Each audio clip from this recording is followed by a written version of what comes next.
Le Togo enregistre de nouveaux prisonniers politiques.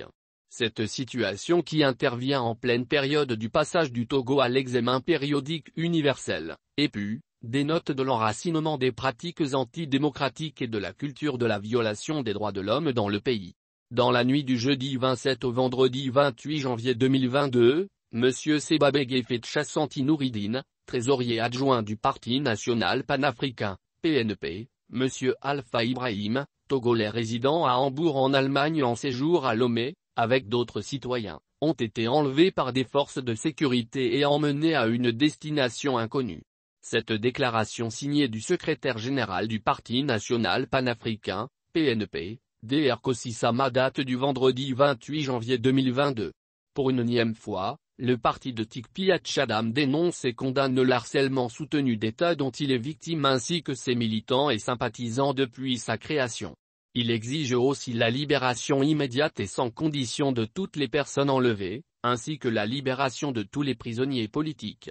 En outre, le PNP martèle que l'état de terreur et la privation de liberté qui se confirme chaque jour davantage au Togo, expose un pouvoir illégal et illégitime dans une logique de violence et de vengeance permanente contre le peuple togolais, un peuple épris de paix, de justice et de liberté.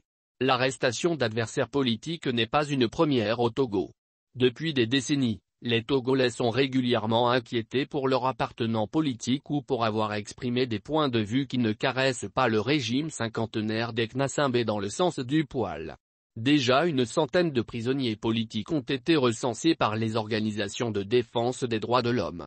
La majorité de ces détenus politiques portent des patronymes à consonance thème, l'ethnie du président du PNP, Tikpi Hatchadam. Il faut donc comprendre à travers ces arrestations que le quota recherché par le régime pour être satisfait de son butin de prisonniers politiques n'est peut-être pas encore atteint. On peut ainsi s'attendre à d'autres rafles. Mais ce qui est hallucinant, c'est qu'à des milliers de kilomètres de Lomé se déroule un événement de taille.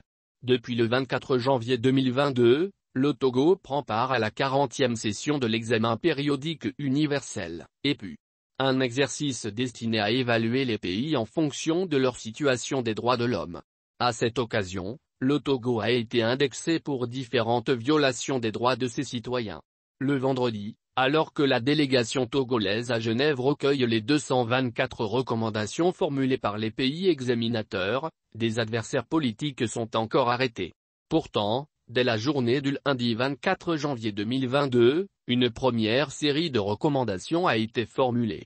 Le Conseil des droits de l'homme évoquait, entre autres, la révision de la législation pour garantir le droit à la liberté d'expression et de la presse, la garantie du droit de réunion pacifique, et surtout la libération de toutes les personnes détenues pour avoir exprimé leur droit à la liberté d'expression.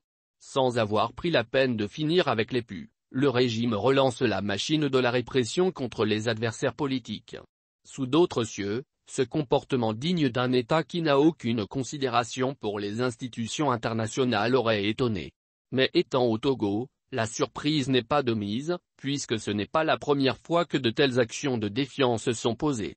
En septembre 2019, suite à la modification, un mois plus tôt, de la loi Bodjona portant sur les conditions de manifestation dans le pays, des rapporteurs spéciaux des Nations Unies ont saisi le gouvernement. Dans une longue lettre, ils ont fait remarquer l'incompatibilité du nouveau texte avec les instruments internationaux auxquels le Togo est partie. Plusieurs mois après, nous avons assisté à des retouches en deçà des exigences des rapporteurs spéciaux. L'interdiction systématique des manifestations est toujours d'actualité. Ces nouvelles arrestations opérées au moment du passage du Togo à l'EPU n'augurent pas d'un lendemain radieux pour le pays. Aussi, la situation renseigne sur le sort qui sera réservé aux recommandations du Comité des droits de l'homme de l'ONU. Les signes que le régime sera réfractaire à l'application des recommandations sont évidents. D'ailleurs, sur la situation des droits de l'homme, il n'y a eu aucune amélioration au Togo depuis son dernier passage devant le comité en 2016. Au contraire, le pays est devenu plus dangereux en termes de respect des droits humains.